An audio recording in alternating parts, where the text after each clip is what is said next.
History happened everywhere. A random place, a random time, and a topic pulled from the hat. The challenge? Find the fascinating, uncover the unexpected, and share the stories. You're listening to...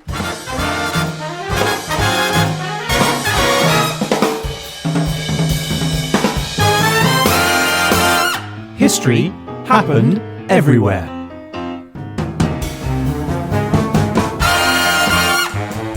Hello and welcome, I'm Pete Goddard, your host, and I'm here today with my co-host, Mr. Ryan Weir. Hello everyone. How you doing, Ryan? Yeah, I'm very well, thank you very much. Ryan, I've been thinking, I've been watching a lot of old sci-fi lately. I've been watching the Like Star Treks B-movies? and the Star Wars, Oh my goodness. and some of the B-movies, and Yeah. I would like to know, from your perspective, Yeah. what sci-fi world would you most like to live in, just as an ordinary Joe? Okay, what, like Forbidden Planet or Avatar, Jungle Land? Any of or... those. You're living your life, you're a regular guy, you're not the star of the show, you're just the chap in the background, living his life. What world would you like to live on? Can I make one up, or does this have to be an existing one? Well, I was thinking from a movie or a book that people would recognise. Okay. You can't just have the land of candy and sweets and that joy was what I and was delight. going to pick, yeah. It's not how this works. It's a known fictional sci-fi world. So I would put you, for example, on the sandy hellhole of the Dune planet. I don't want that at all, that sounds terrible. Well, that's why I'm putting you there. I'll be living on the lovely Avatar, the jungle lush planet where I can commune with nature. Okay, well, I'd like to say maybe the Blade Runner, grungy, dirty, always dark and rainy cities of the dystopian future, but I live in Croydon, so it's kind of... You're halfway there, really, aren't you? Just a tad more neon and you've done it. Yeah. Right, so we are here for the main event though, Ryan. Yes, so we are. Let us refresh our memories as to what it is we're talking about today. Oh, let us refresh. I'll hit the button.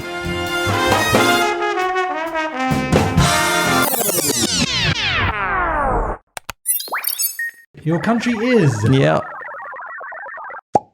Mauritania. Oh, The brilliant. legend that is Mauritania. And your time period is Yep.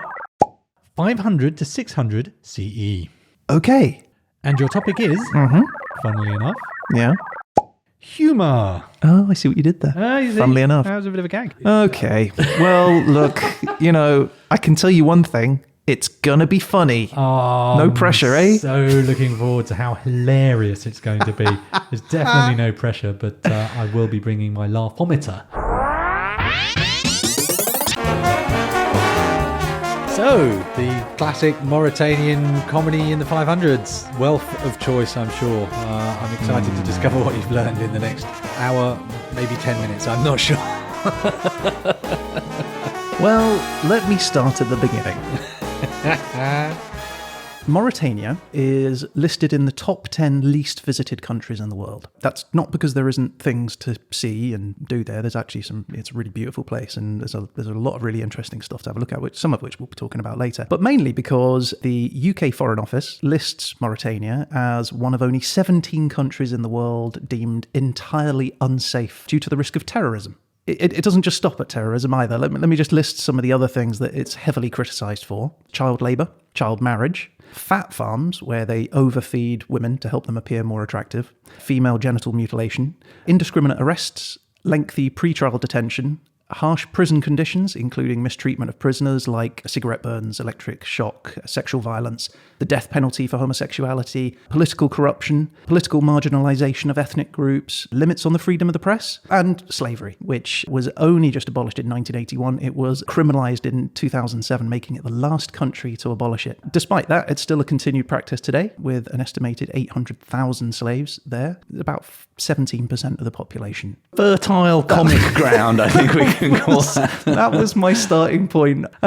So it's been difficult, Pete. I'll be honest. This is not, it's not been very easy for me, which is why I've enlisted the help of a specialist in the field. This is an award-winning comedian who's going to join us as a guest on the podcast today. This is someone I've been an admirer of for a long time, someone who I first saw perform at Edinburgh back in 2005. I've seen his career grow since then. In an age where cynical, aggressive comedians tend to sort of dominate, this is a man who brings a refreshing dose of sort of sharp, smart wit, gentle humility to the art form. This is a a craftsman, someone who resonates with audiences, who delights them in the experience of shared laughter. This is a talent who is both intelligent and inquisitive. He's toured many stand-up solo shows. He's performed at the Comedy Store, at Jongleurs, at the Montreal Comedy Festival. He's published 10 books. He presents podcasts, including the excellent History of the British Broadcasting Century. He writes for BBC Radio 2 and BBC Radio 4. He writes for TV, with credits including Top Gear, Miranda, the sitcom with Miranda Hart, the longest-running British television sitcom Not Going Out, starring your lookalike, Lee Mack, 13 series, over 100 episodes. I'd like to welcome to History Happened Everywhere, it's Mr. Paul Kerensa. Wow, welcome, Paul Kerensa. What a pedigree. Thank you. There's absolutely no way I could ever live up to that introduction. That's not me. You've got the wrong bloke. I feel like, remember that BBC interview years ago? There's that guy, Guy Gomer, who came along expecting an IT interview and ended up on BBC News talking about the political situation in Mauritania, probably. I'm that guy. Yeah, welcome, Paul. Look, I recognise this isn't going to be a particularly easy one to bring some humour to, but if anyone can do it, I feel like you can. And you know what? Like we're just glad to have you on board. We might be talking more about humour than with humour, but we'll try and do a bit of both, shall we? And see where we end up. Yeah, well, look, to get us started, to get the comedy juices flowing, I thought it might kick off things if I started with a little joke that, I've written about Mauritania. Oh, nice. Oh, my Lord. Paul doesn't know you well enough to be as afraid as I am right now. We're going to start strong, okay? Because I feel like, with his experience, he'll be able to validate my credentials as a budding comedian. Okay. Okay, right. I mean, I should say as well, you picked a great time to start your stand-up career with almost all comedy clubs currently closed and not quite reopening yet. So this is, there's never been a worse time in terms of supply and demand. Thousands of comedians after about 4 gigs. But go for it. No pressure. This is it. All right, here we go. So, yeah, here we go. When you go on holiday there, don't forget to take lots of luggage because you will accumulate a lot of possessions in Mauritania. Mauritania. It's good. Take lots of luggage because you will accumulate a lot of possessions. I worked a lot on the wording of that. Now, is that crafted? Yeah. Is that the final version? I struggled with the beginning bit, when you go on holiday there, because I couldn't use the word Mauritania because then it would repeat it later. Well, I mean, I'm not the expert, so I couldn't comment. What do you think?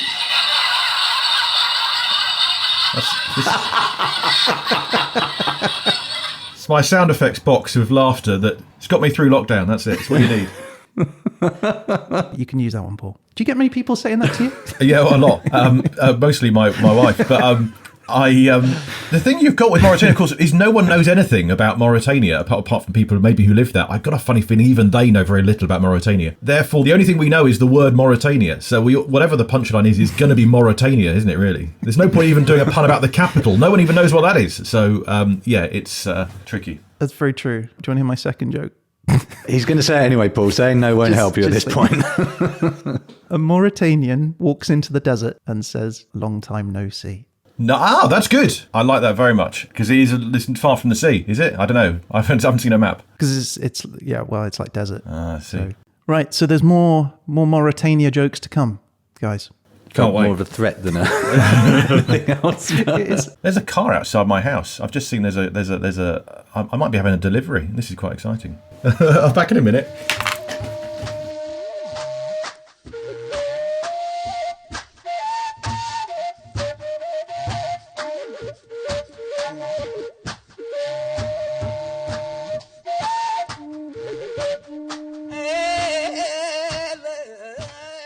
Hey, okay, and he's back, and he's brought back something with him. Very exciting. Yeah. So, look, in Mauritania, it is traditional for hosts to offer hospitality to their guests. So, you should have a little bag in front of you now. I do. It's like the end of 7, is it? Yeah, it's in the bag. Sure. It is, isn't it? So, Mauritania... Shall I open this now? Yeah, absolutely. And I'll just sort of talk over while you're opening it. So, in Mauritania, it's custom, like in much of North Africa, in fact, to share tea with your guests. Now, obviously, I couldn't make you tea in the traditional way, so I have sent you some tea bags. You That's can very kind. make your own cup of tea. So, I don't know if you want to do that. We can share a cup of tea together. This has become an unboxing video. They're very in nowadays.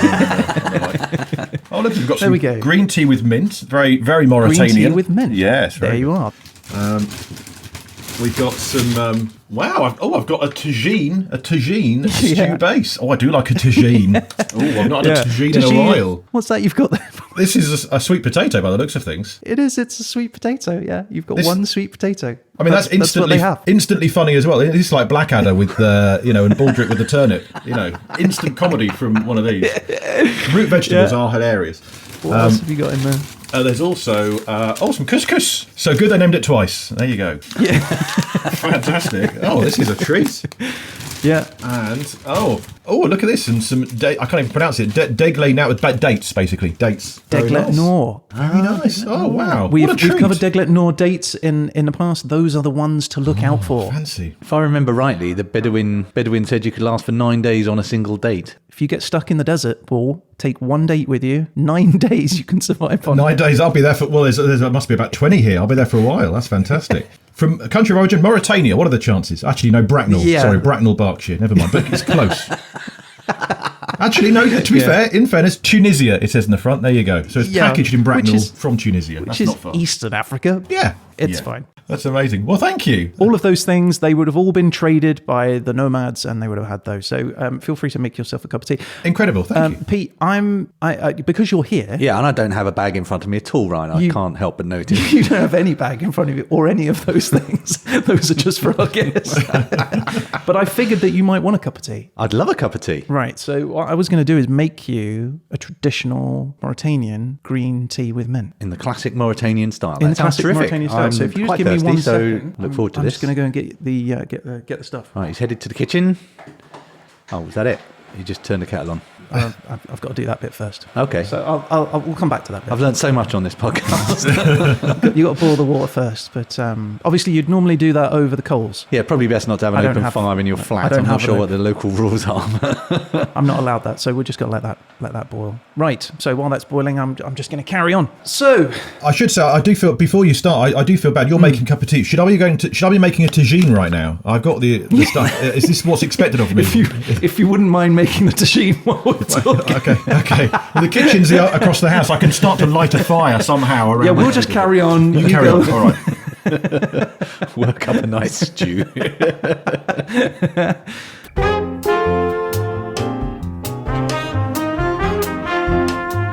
Mauritania, now known officially as the Islamic Republic of Mauritania, is twice as large as France. Oh, wow, that's massive. 1 million square kilometers. It is the most Saharan country you can find. 90% of it is dry desert. Wow. That's a lot of desert. 70% of that is sand and oases. So think flat plains, dune seas, rocky plateaus, desert canyons. It's truly that image that you have of the Sahara in your mind. Mauritania is in the top left, the northwest corner of Africa. It's 350 miles of coastline facing the Atlantic. Otherwise, it's bordered by Senegal to the south, which we've done an episode on, episode 32. You've got Mali to the southeast, Algeria to the northeast, and the Western Sahara to the northwest. The largest city is called Nouakchott, and it means place of winds. Is there some sort of a howling gale that fiercely whips across the sand? Is it quite a beanie diet? Around the campfire. I've seen Blazing Saddles. I know that scene. Yeah, well, I won't surprise you to learn that it's because it's very windy. Just generally, they have the trade winds that come in east off the Atlantic, but they also have the winds that come in west from the Sahara, so it's kind of like hit on all sides by the wind. But also, Mauritania is right in the heart of the Harmattan. The Harmattan is like an annual season. Like you have like the wet season or whatever, but this is the wind season. And it comes right across the Sahara and hits Mauritania. And that's where you'll have seen those huge dust storms in the Sahara. That's what we're talking about here. It rages over the Sahara for those months. It blocks out the sun for days. It sandblasts everything and anyone that's caught in it. It decreases the humidity so sharply that tree branches die off. People get spontaneous nosebleeds from it. Wow. Your skin dries.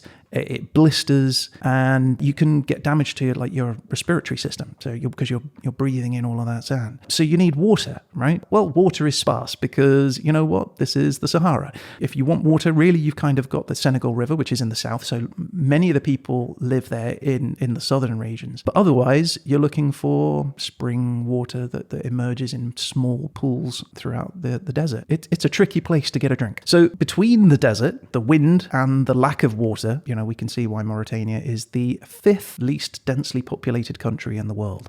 There's hardly anyone lives there. There's 4 million people in a place that's twice the size of France. Nicknamed the Great Void.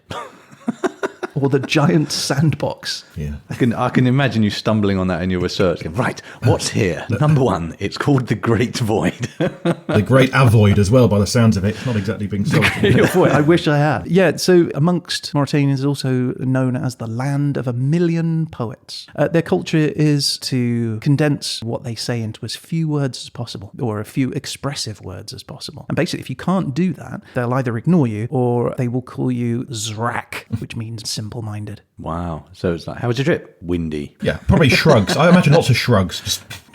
Just gesturing thumb over shoulder, look at the sand kind of thing. You know, you don't want to open your mouth because the sand comes in. So yeah, it makes sense. If you gabble a lot in those conditions, then yeah, I can see why you would probably be fairly simple-minded. I think you've hit a really good point there. I wonder if that is why. Like, because these things tend to evolve, right?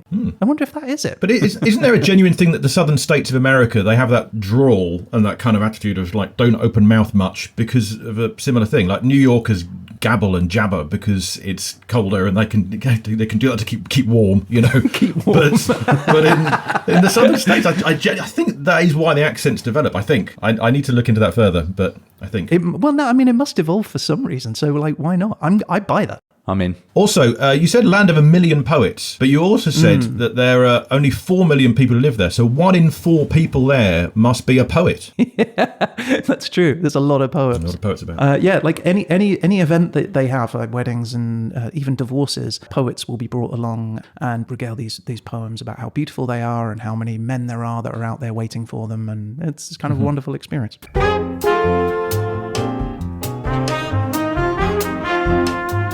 Do you want a Mauritania joke? I mean, want's a strong word, but I'm willing to experience one. Okay. Is this a legit one? This is one of yours. Legit okay. Mauritania joke. So this is the buyer to the shopkeeper. How are you? This is the shopkeeper. I'm fine, thank God. Do you have Fanta and Coca-Cola soda? They are available. Do you have milk and mango juice? Yes, I do, says the shopkeeper. Melon milk and Evian? Yes, all of that is available. So what do you want? Give me 50 Ioga worth of powdered milk. Oh, I pushed the wrong button. I meant laughter. There you go. I found it now. No, I think you were right first time. So I asked what the joke was. Have a little assistance with this one. I'll say maybe it doesn't translate. This is a kid going in to annoy the shopkeeper by asking for all of the valuable things and then just buying the cheapest thing that he can get. I found the shopkeeper to be a bit of a gabbler in that joke. Condensed that into fewer words, if I'm honest. I'm interested, though, in terms of comedy.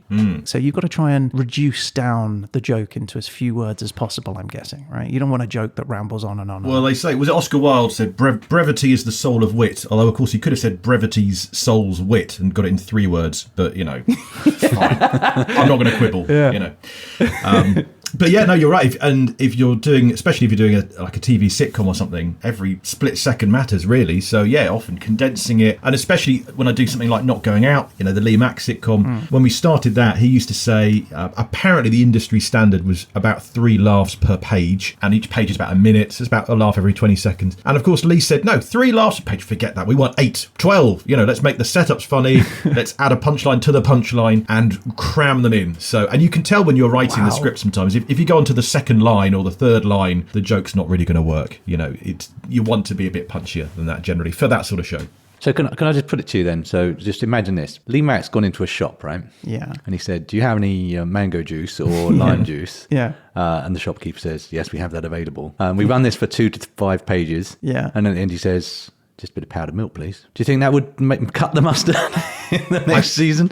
I think it would need a trim. I think it needs a look, that one. I think, but actually, one thing you stumble on there, I think, is the shopkeeper, setup is something we've seen in Monty Python, Two Ronnies, all those sort of the classic sketch. Someone wanting a thing from other person, familiar setup, often authority figure. I know shopkeepers aren't often sort of as authoritarian as they could be, but the parrot shop sketch, all of those sorts of things. One person wants to get things from another person. We've all seen obnoxious, obtrusive shopkeepers, and in this case, the customer is as well. But it's familiar setup, and it works well. So I can see in different cultures, why not? It's the kind of gag that feels kind of timeless as well. Like you can imagine traders making a same joke about. So I went and tried. I asked how much his most expensive camel was and how much his most expensive silk was, and then just bought a bag of dates. 3 dates, please. Yeah. And to bring it back to the Lee Mack sitcom, you can see a similar scene where that would happen. Lee would go into a fancy jeweller's or something, and we know, because we know Lee's character, that there's no way on earth he's going to walk out with £1,000 ring, but he might look around, kind of how much is that? Oh, that's a nail to put the thing up in the wall or whatever, or just going to take a leaflet, that's £2, I'll put the leaflet back, whatever. There's ways of translating. You imagine the British office translating to the American office, there are changes, and so true in this Mauritanian joke that you've provided for us, to adapt that to a British sitcom, which I think could still yet happen. I'm hopeful that this Mauritanian spin-off will reach our screens. Then you can make a few changes, but the same setup still works, I think. It's interesting, isn't it? Because you've got this sort of combination of the universal man goes into a shop. You start any joke anywhere almost with a man goes into a shop, couldn't you? But then there's also what you're missing is this common frame of reference. So powdered milk is not something that I immediately think that's the cheapest thing available. So you're missing this layer of reference of shared understanding of the relative value of the products. So it's a combination of a timeless universal joke and yet one that you don't understand at all because you haven't got that little bit of extra cultural knowledge. Well, actually, something I was sort of toying with this in the last 18 months or so with the pandemic is, obviously we're grappling with this massive thing. We're trying to make light of it a little, not severely so, but we're trying to tell ourselves that it's going to be okay. This is a huge thing that we'd never thought would happen, but normality can continue. But I was thinking about the standard classic English jokes that no longer work, or at least didn't for a while. Man walks into a bar. Well, no, for a while, all the bars were closed in the entire country, so that doesn't work.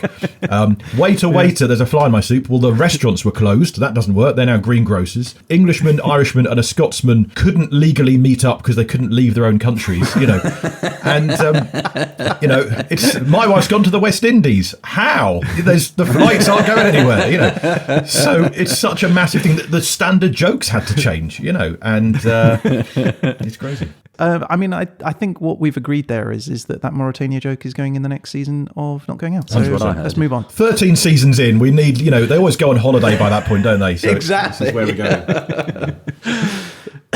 Tried and trusted. The great void, honestly, it writes itself.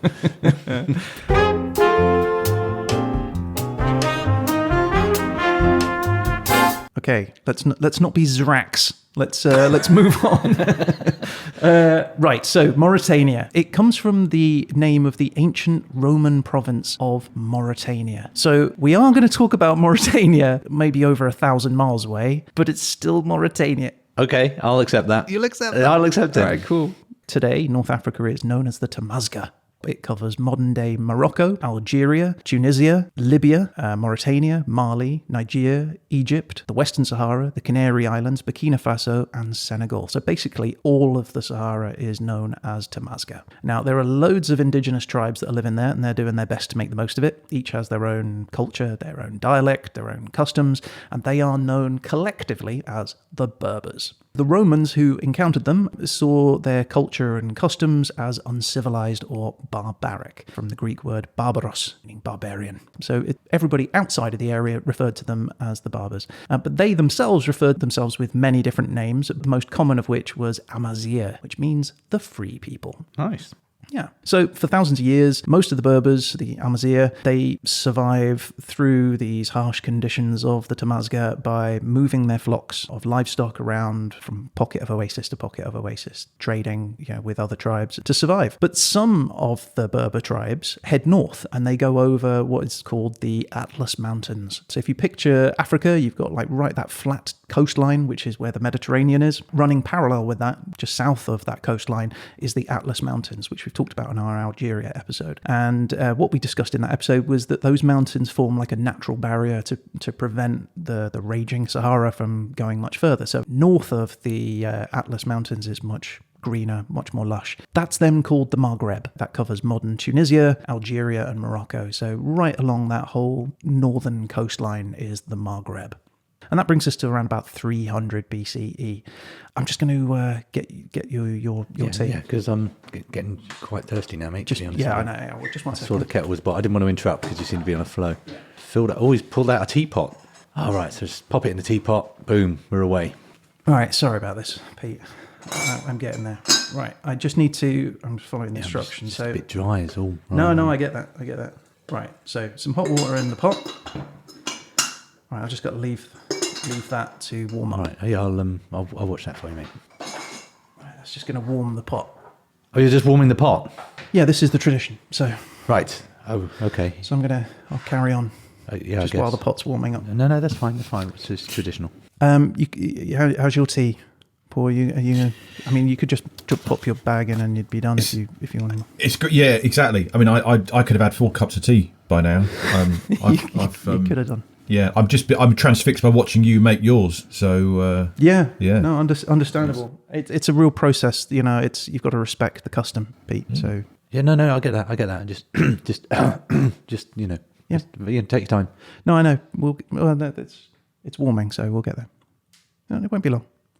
So 300 BCE. We're now talking Romans, we're talking ancient Carthage, which is the big city in modern Tunisia and the dominant power in this region at the time. Rome is expanding, and so there's these naval battles that happen between them. Carthage is beaten. 20 years later, Carthage tries again, and they rely this time less on naval battles and more on elephants crossing the Alps. That's a radical shift of perspective from a war-making perspective. Yeah, I mean, I got an idea, guys.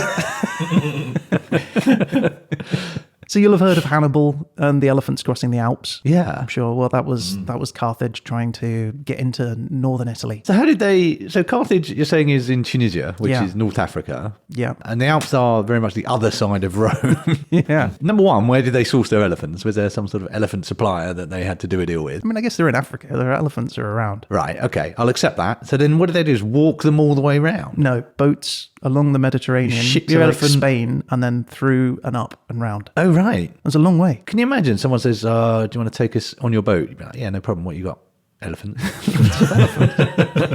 have you packed your trunk? I mean, that's the obvious thing, isn't it? Custom says at that point. Yeah. Yeah, so Hannibal tries that. It doesn't end very well, and they lose to Rome again. Even with the elephants? Even with the elephants. Oh, it's a shame. Yeah. Did the Romans deploy a legion of mice To scare the elephants? So as a result of the I'm losses, not well educated, right? Carthage loses all its territory right along the Maghreb. The Romans step in and they start taking control. And they start to reward those Berber tribes that were supportive of them. Because the Berbers were, there's many tribes, some of them are on support of Carthage and some are on support of Rome. The ones that were on the side of Rome, they were like, hey, as a reward, here, have some land. And so that's what they do. They give them a whole bunch of land, and the Berbers combine their new territory into one single entity, the United Kingdom of Numidia. Now, along the coast to the west of Numidia was another kingdom that was created, and that kingdom is Mauritania. Aha. So- Mauritania is born. Mauritania and Numidia become the first 2 states to be truly ruled by the Berbers, as opposed to being divided into smaller territories or just ruled by other people. This is their areas; these are their kingdoms. So it's very exciting, right? I'm excited, and I'm not even Mauritanian. Yeah.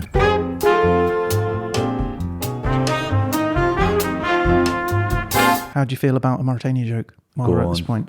Can't wait. Okay, I didn't feel the sincerity in that, but I'm going to do it anyway. Here we go, Mauritania joke. All right, this one's going to be my one. All right. What do you call a very serious joke about the Sahara? Don't know. Dry humour. Have you got a crickets sound effect there, Paul? No, I haven't. Just the fart. I could do this for you. Just the fart. There you go. That's all you're getting. That's good. Well done. Well done. I think the delivery actually was better than the joke itself. So Really? all credit to you there. You took your time. So you realised that it wasn't great, and but still you milked it. You dragged it out needlessly. He's looked the audience in the eye and he's seen what's coming. It's not good. Dragging it out needlessly. There's a word for that. I can't remember what it was. Well, actually, that inspires me to ask Paul a question, really, which is a joke can be good or bad, but the delivery is such a massive part of it. What would you say is like the division between how bad a joke can get and still be recovered with some good telling? Asking for a friend. I'm learning myself. It's the old Frank Carson thing, isn't it? It's the way you tell them and all that stuff. And because back then, they would share jokes. So the old mainstream circuit, the old school comedy circuit, it's the same jokes being shared around, and it was specifically the way you told them that really marked you out as the performer of note. Whereas the alternative circuit, of which I suppose I'm technically part, is you write your own stuff, and therefore it's more about creating the full package. But yeah, obviously, and if you write a sitcom or something, there's always that thing. You write a draft, then if it gets to screen, they'll cast it, and then you change it completely based on the actors you've got, because then you know to play to their strengths. You've got David Jason, you write it in one way. If you've got Celia Imrie, you've got a different gender for a start. It's a very unusual character that could be either. But you write to the performer, and the performer adds their own stuff, and and you get the right person, you get the right comedy. So you write to the performer. That's interesting. In the olden days, it was okay. Like a joke was a joke, and it was how you presented it that was the important bit. And nowadays, it's kind of very protective over the material, and no, that was my joke, and it doesn't matter if anybody says it in a different way. Like you often see these kind of tensions that build between comedians over a joke that one of them perhaps feel has been stolen. Is that hard to do if you're writing 12 jokes a page? Isn't it Paul McCartney who woke up one morning and he had yesterday in his head, and he was so convinced that he'd heard it somewhere, he was asking people about where, is this your song? And they were like, no, it's totally yours. You've written it.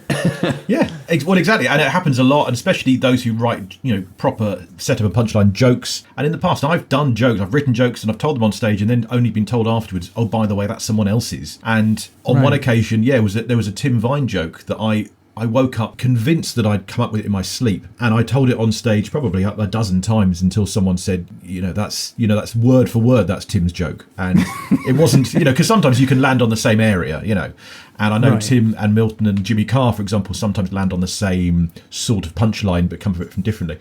Yeah, but I'd seen Tim 2 weeks before I came up with that joke, not realising that it was not mine. So I stopped. No, and it's tricky, particularly with someone like Tim Vine, who is a joke machine. It's just one after another after another. And it does just go in somewhere. Like you don't intentionally sit there and write that joke down and be like, I'm going to tell that one. You can just see how these things get absorbed from many different sources. It must be incredibly hard as a comedian to feel confident in your material when you go out, as you say, being told afterwards, well, actually that one's somebody else's joke, and you've got to then write that one off. It's yeah, and equal. I've landed on jokes that I've come up with myself. Like I did a joke about my ex-girlfriend. She called me up, she said, hi, it's me, why didn't you come round? There's no one here. I went round, there's no one there. And it's just a simple little joke. But someone told me that it's also been done by some American comedian, I can't remember who it is now, might be Mitch Hedberg. But Mitch is no longer with us. I've never, there's never a chance that I would do it in the same place. So I've kept doing the joke.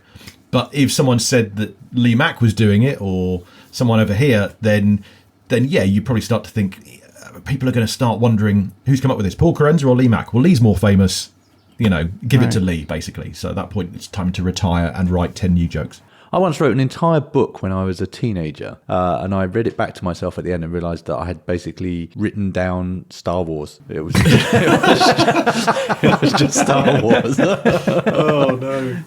Galaxy battles. I recommend doing it on a joke first. It's a much shorter enterprise.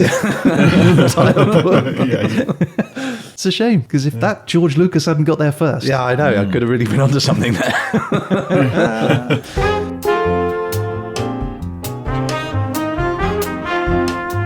Right, we had got to Mauritania being ruled by the Berbers, and that's how it is for 80 or 90 years. Then the Roman Empire decides that they want to expand into Africa, and so they do exactly that, and into Numidia, and the Berbers are defeated. So the Romans keep on going, rolling across North Africa and conquering as they go. The Mauritanians get together, they're like, hey, we don't want to be taken over by the Romans, so they put up a good fight. But eventually the kings concede to the Romans, and they sort of become their Roman vassals, so, they're spokespeople for the Romans, essentially. And that begins a period of Romifying Mauritania. The first thing that Rome does is to divide the kingdom into two provinces. There is Mauritania Tingitana, and there is Mauritania Caesarensis. Means it's present-day Algeria, so sort of in the middle of the top of North Africa, westwards towards the Atlantic, covering northern Morocco, and southwards down to the Atlas Mountains. So it covers a broad area, and they didn't expand much west beyond that. And so the Berbers start to adopt the Roman culture, including Christianity. They start to export to Rome things like purple dye and selling lions and leopards to fight in the games. And the soldiers, the Maori, were considered excellent light cavalry.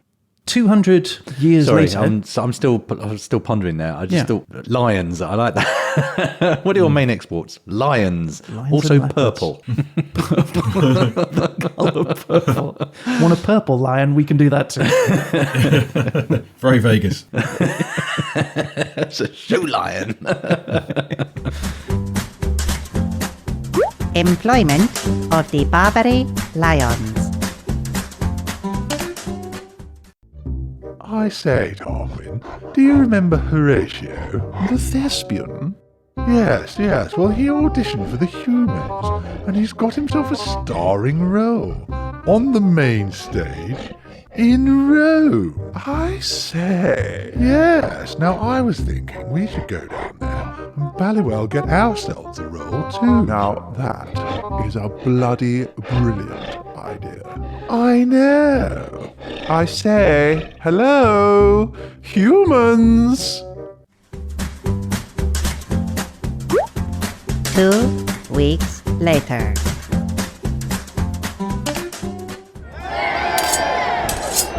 Oh, hello, co-star. Loving the net and the fork. Now, tell me, is there a script or is this more of an improv thing? Oh, no. End of employment of the Barbary lions.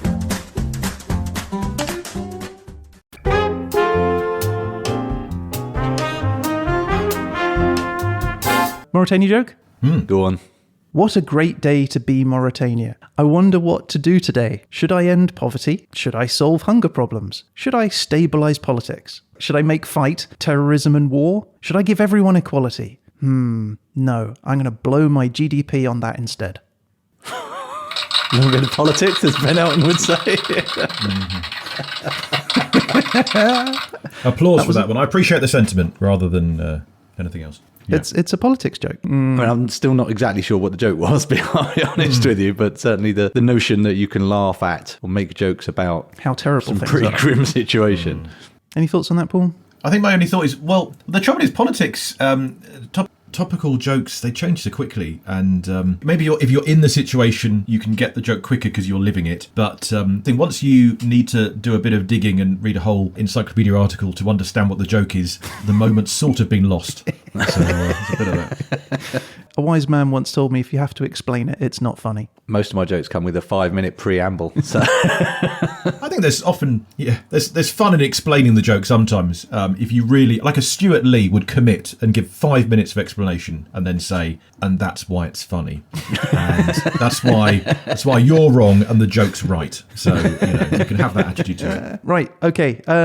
We were talking about lions and leopards. getting a bit thirsty here, Ryan. That's Oh, of course, yeah. Well, it should be nice and warm now. All right, 1 second. parched, mate. I've had a lovely cup in the meantime. It's been very nice. Yeah, you should have another one. I might. Right. Oh, he's got some tea out. That's an important progress. Loose leaf tea. All right. Now, this is green tea. Can't open it. Where would Mauritania be without tea? It would be Mauritania. Cockney, innit? Mauritania. All right, filled the pot now. How much do you put in? Is it like my old mum said, which is 1 per person and 1 for the pot? The instructions said 8 teaspoons. 8? Wow. Wow. So I've just got to let that brew now. A long brewing time, is it?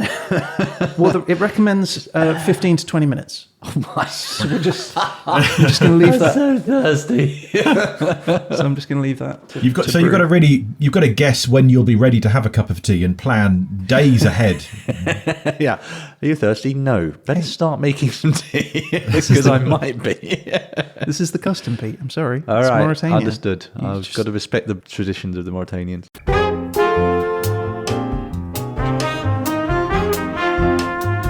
Right, we're now in 400 CE. We're approaching our time period, and the Roman Empire is starting to crumble. And the Germanic Vandals have taken advantage. They've seen this weakness, and they're like, right, let's conquer parts of Africa. So that's what they do. They head into North Africa, and Rome no longer controls Mauritania. I had no idea that the Germans got that far down, actually. But the Vandals are focused more on taking Carthage. Carthage at the time is like the power base, so they all head east. The few Vandals that are left in Mauritania, they're defeated by the Mori, who obviously have had 200 years worth of Roman training. So the Mori claim the area back, but they still retain an element of Roman continuity. So their leaders called themselves Imperator. 533 CE, so we're now into our time period. And over in Carthage, the Vandals have been in charge for a while. They've taken over Carthage and they've been there for a few years. The East Roman Empire, the Byzantine, and General Belisarius reclaims Carthage for Rome and for Numidia, so he takes back pretty much the whole of the north of Africa. The Berber tribes around Carthage, they all pledge their allegiance to the Romans again, and the Roman Moorish kings of Mauritania, they sort of semi-acknowledge it. I guess they were happy with having their land to themselves for a while, so,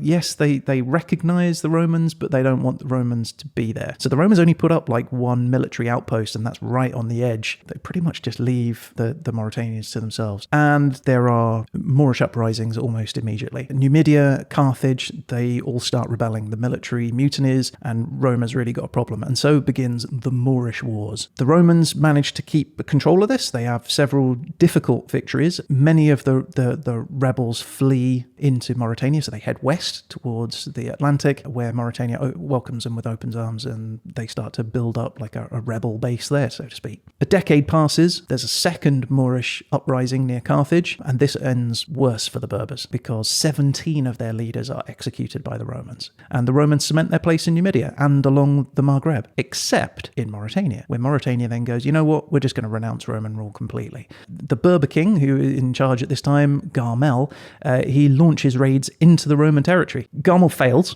but he does manage to kill 3 Roman generals. So Emperor Tiberius II Constantine, he sets out a campaign in Mauritania, 577, and it is brief and it is effective. In just 2 years, Garmel is defeated and killed. So the Romans extend their territory back into Mauritania, and in 585, Emperor Maurice, he creates a new province which he calls Mauritania Prima. Nice. Much better sounding name, right? So the Romans have now secured that whole coastal corridor, and it stays that way for over 150 years when the Muslims ride out of Arabia and conquer pretty much everything, changing the names and erasing Mauritania from that ancient map.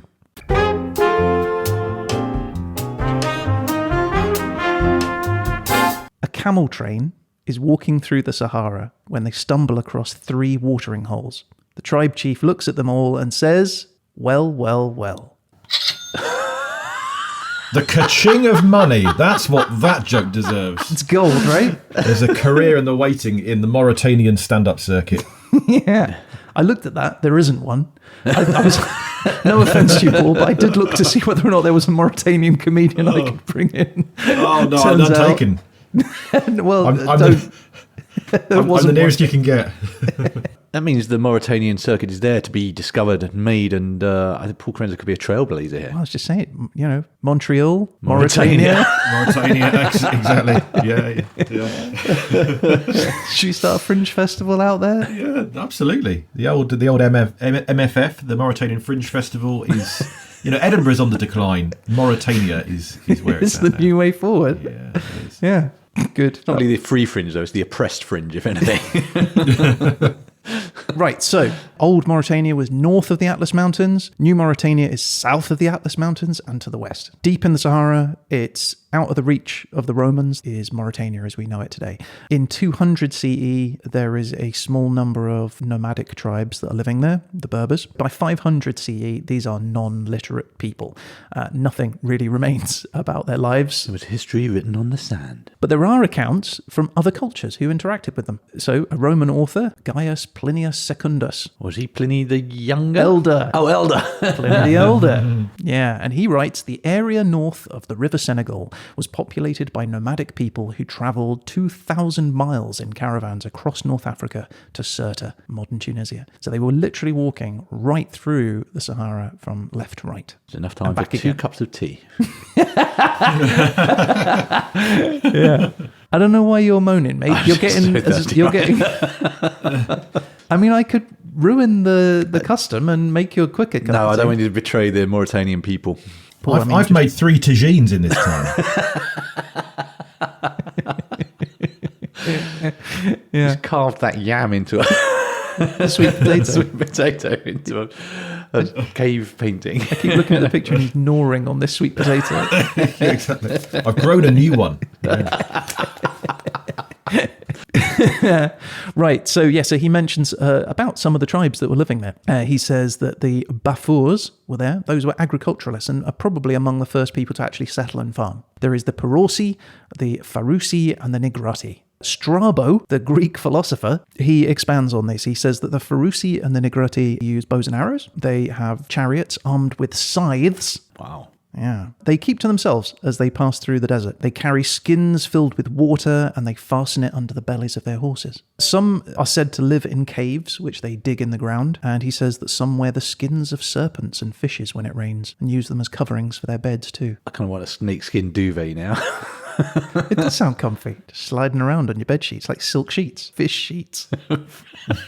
Funny that didn't take off, fish sheets. The other tribes he talks about, they wear the skins of lions, panthers and bears. They sound a lot scarier than the fish people. Fish people in the desert. Yeah. And they sleep in them too. They plait their hair, they trim their beards, they wear golden ornaments, they clean their teeth and they pare their nails. And apparently you would rarely see them touch one another as they walk, lest they should disturb the arrangement of their hair. These are people who cared about their appearance. Pretty snazzy desert dwellers. They fight on horseback, they throw javelins, and they use shields made from the skins of elephants. That would intimidate you. Yeah, I wouldn't want to risk sharing a joke with them. I think I just let them do their thing. Joke about the fish people. I'm sure they'd find that funny. Actually, this reminds me, Paul, of that stand-up show you did. What was it called?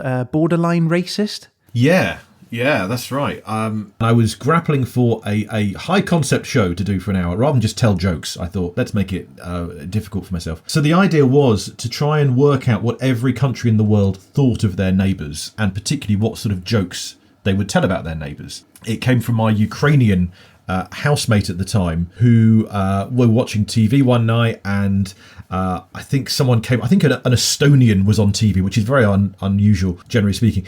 And my Ukrainian housemate going, oh, look at them, the backward inbred idiots. We thought, wow, my Ukrainian housemate was normally really sweetness and light and pleasant, but we'd never ever seen an Estonian on TV before. And it turns out that's all it needed to unlock that very dark side of her. And then she was really embarrassed because she's very sweet, and she said, "Oh no, it's not true. Of course, it's just that's the stereotype in where I'm from in Ukraine." Right. We got a map out and looked at all of the different. I mean, I didn't even know the neighbours of Ukraine, but like Belarus, she said, well, they're meant to be sort of poor, and Hungary, they're meant to be really clean in Hungary. Latvia's very quaint. Moldova is, different. Poland, Romania, they've all, and she's got a really a straight away an answer for each of them. That's what amazing. Their stereotype is, in the same way that if I as an Englishman I know the French, the Scots, that even if it's wrong, it's racist and it's there. It's definitely understanding. I went to the list this morning to go Mauritania. What did I have for Mauritania?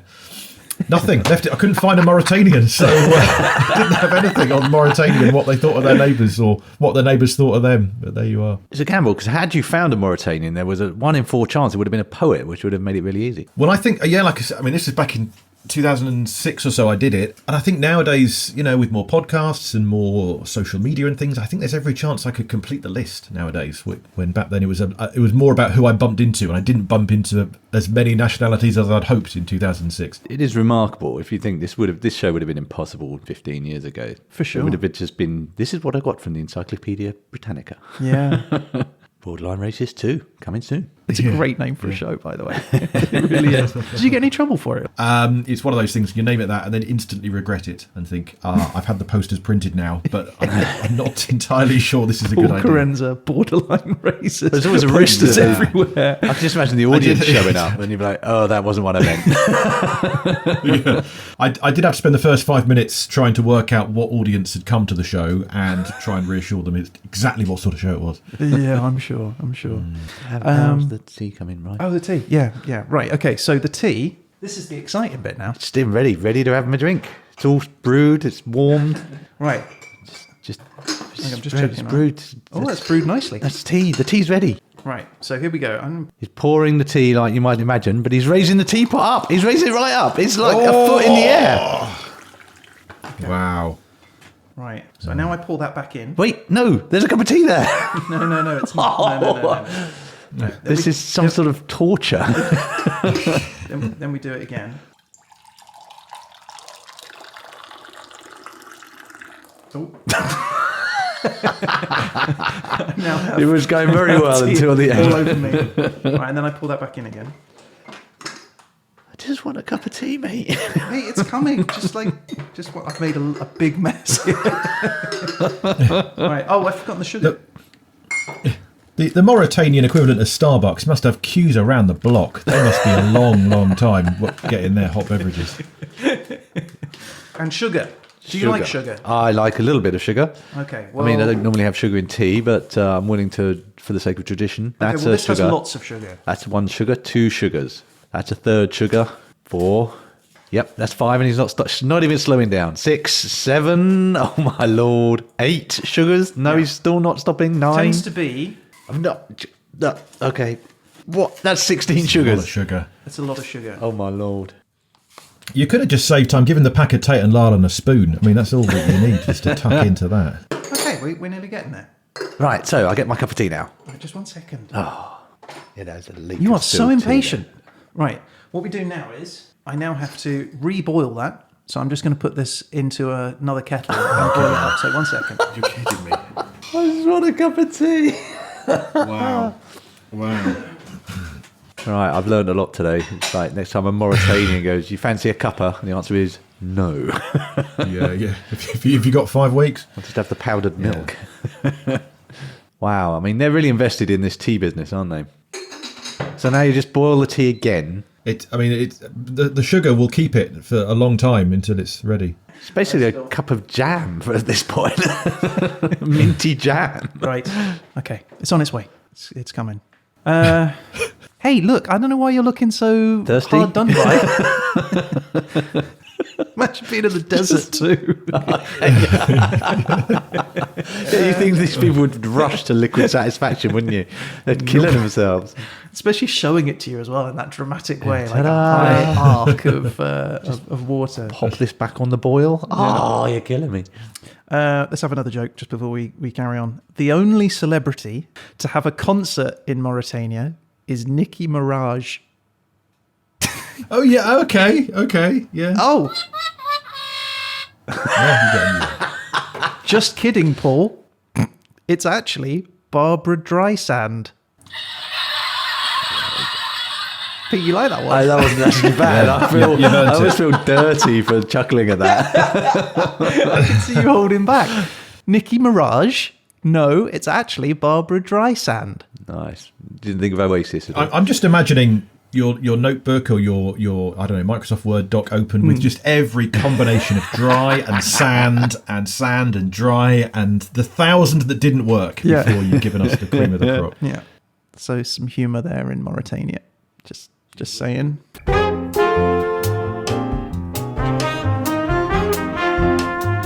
So in 200 CE, the Roman victory against the Carthaginians means that a number of those Berber tribes that were displaced, they migrate south. So they go over the Atlas Mountains and they make their way towards Mauritania. And what they do is, as they're migrating, those Berber tribes come in and they just essentially wipe them out. They attack and erase all trace of them. So during our period, 500 CE, we know that Berber tribes were living there and that they operated in and out of Mauritania, but not much specifically, because 200 years later, in 700 CE, the Arabs arrive and they start to subjugate and assimilate the inhabitants into Islam and Islamic culture, and that basically just sort of wipes out traces of those people during that window. So today, much of the history and culture focuses on Arab rule and French colonization. Those are the two main areas. History beyond that is left to Berbers migrated south and displaced people. So it's all a bit of a mystery as to that time period. But there is one tribe which does exist, which was from that period, and that is the Imraoun tribe in Mauritania, and they are said to descend from the Bafur people. They live in fishing villages in the Banque d'Arguen National Park, and they're famous principally because they have an interesting way of fishing, which is that they go down to the sea and they whistle at dolphins, and the dolphins come near to them and they catch all the mullet that follow the dolphins, and so that's how they catch their fish, and you can still see them doing it today. The name Imraoun means people who fish while walking on the sea. I've got so many questions. Who first learned how to whistle a dolphin in, being chief amongst them? Yeah, it's a bloke called Dave. Dave the dolphin whistler. Can anybody whistle a dolphin? Would the dolphins just like whistling? Maybe you should just try it and find out. Maybe. How cool is that, though? I'm going down to SeaWorld. There's great footage on YouTube of these guys going out, and dolphins come in and they swim amongst them, and all the fish, they just throw their nets out and catch them all. It's pretty cool. So a few other things that were in Mauritania we know about during 500 CE that are still there today. The remains of the lost city of Atlantis. Crikey, that's unexpected. Yeah. I've heard of that. Yeah. So otherwise called the Eye of Africa, or the Richat structure. From space, looking down, you can see a 30-mile diameter set of concentric rings. And it really does look like an eye in the middle of the desert. Most scientists say that it is an uplifted dome that has eroded over time to expose like onion layers of rock. But others point to Herodotus calling the people who lived there Atlanteans in around 540 BC, because of the Atlantic Ocean, I guess, and Plato's account of Atlantis being surrounded by a series of concentric circles. Who knows? And there was someone back then, way back when that was a proper functioning place, who ordered a cup of tea then. And now it's nearly ready. His desiccated corpse just in front of a still boiling kettle. Talking of which, that's probably bought, so let me just go and get it. 1 second. Awesome. So this is it. I'm going to get me this cup of tea. Well, I must say I'm excited. He's gone back to the pan. He's come back from the pan. It's not boiled yet. It's not there. No, it's not. So I've turned the heat up. And that is it. That is what you've got for Mauritania, humour in Mauritania during the 500s. I got a question. When do we get to the part about humour in Mauritania during the 600s?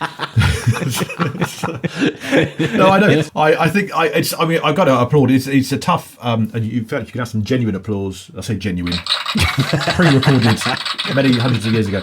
But to find any humour in anything beyond, I mean, the fact that you look at a Shakespeare comedy 500 years ago and we don't find that funny. You can look at a radio comedy from 50 years ago and we look at it as a bit of a museum piece. Even Little Britain are now apologising for the sketches they did 10 years ago because they say, well, we wouldn't find that funny nowadays. Yeah. So even to find a shred of what any of the humour would be from this different culture, it's not possible. So you talk about how it travels, Paul. If you get invited to a gig, is there a sort of destination where you think, actually, my stuff just isn't going to work there? Do you turn gigs down, or is it just sufficiently an international circuit that you don't need to worry about that kind of thing?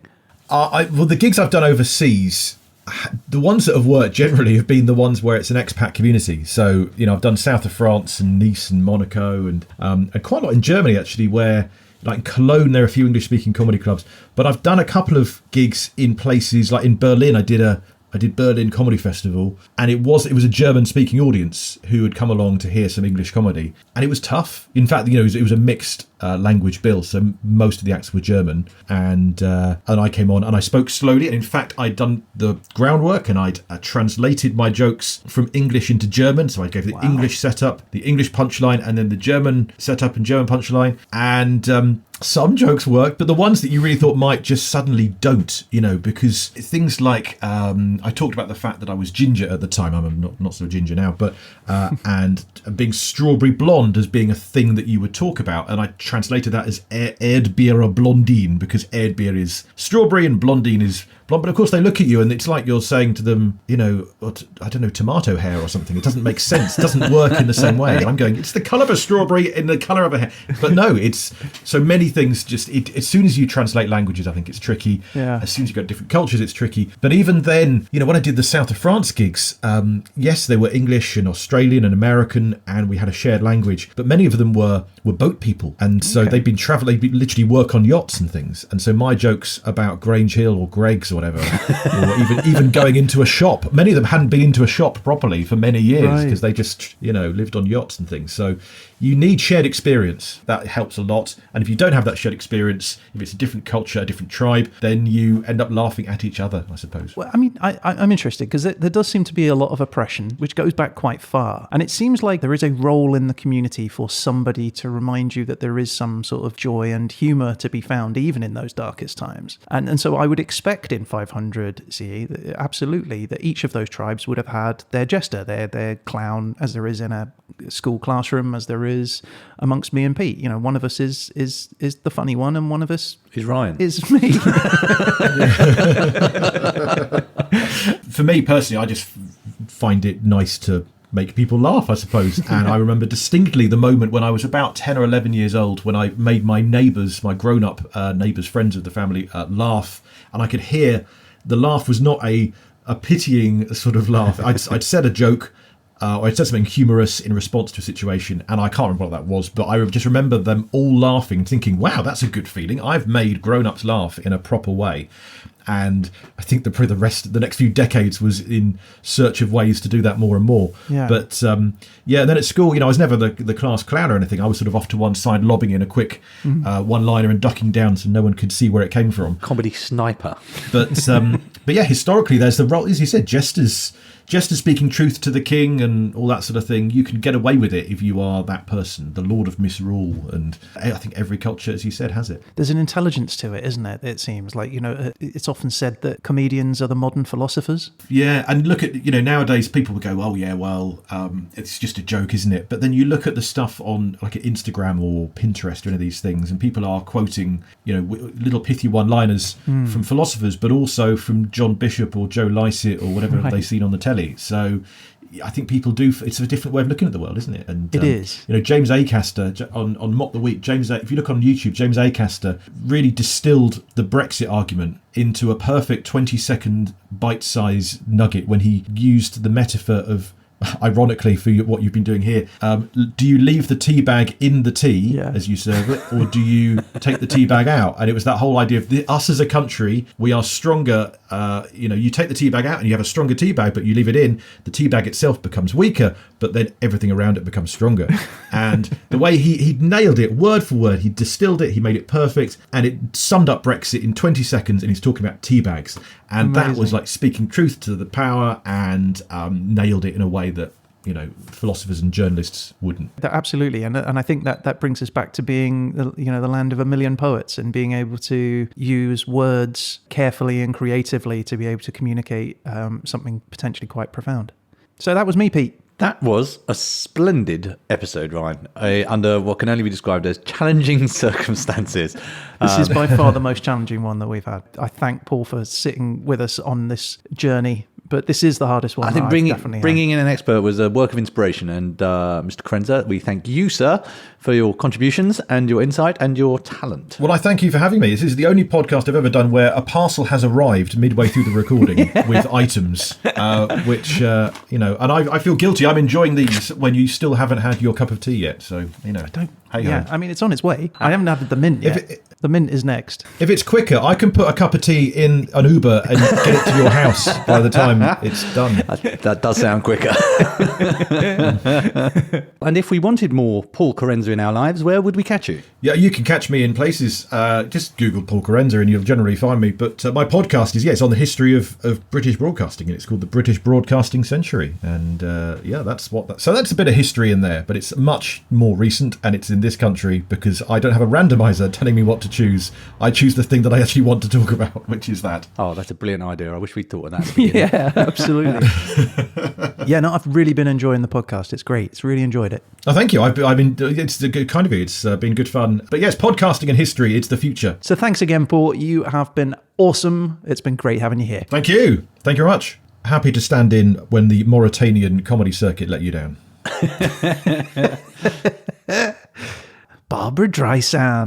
That was definitely your finest joke, Ryan. Thanks, man.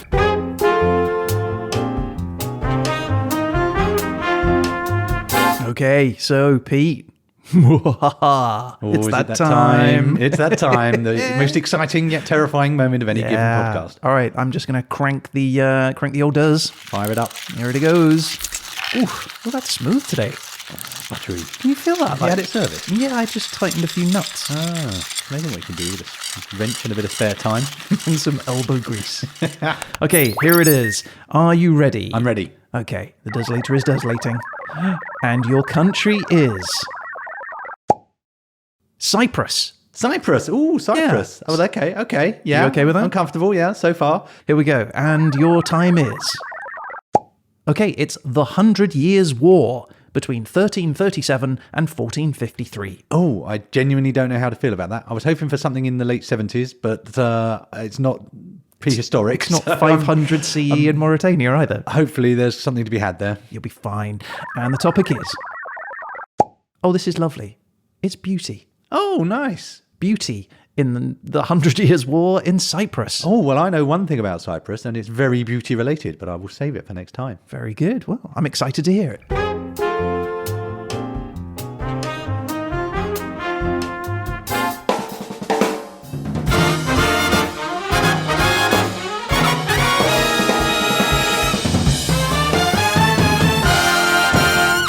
So that's our show for this week. Thank you very much for listening. And if you'd like to get in touch about any of the things that we've talked about on this show, or just to say hello, you can reach out to us on social media through our website at hhepodcast.com or by email at peteandryan@hhepodcast.com. We'd love to hear from you, and you never know, you might end up featured on a future show. And one way to definitely feature on a future show is to rate and review the show on Apple Podcasts. Your recommendation really helps us bring the show to new listeners.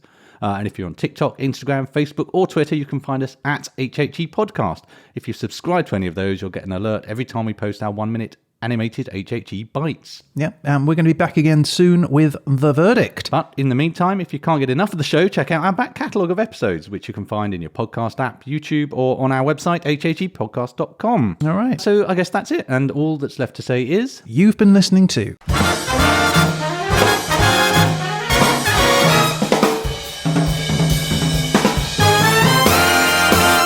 History happened everywhere.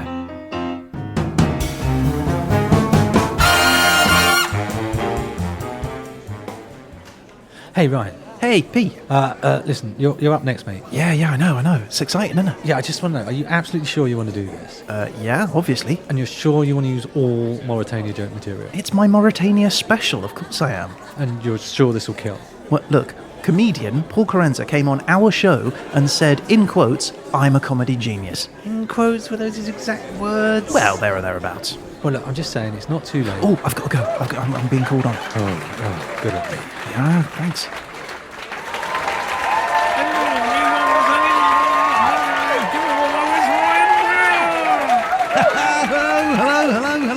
Hello. Right, so anyone here from Mauritania?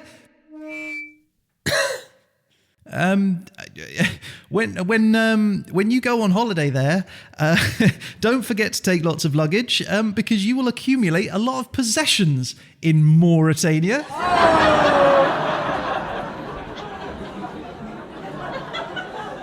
A Mauritanian walks into the desert and says, "Long time no see."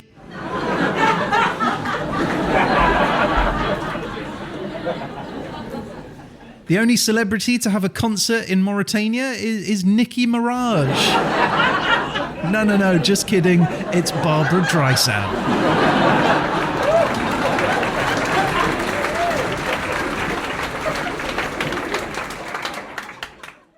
Well, I didn't see that coming.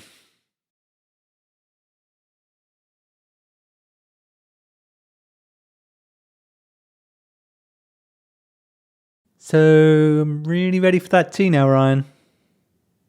Ryan? Ryan? Oh, I'm so thirsty.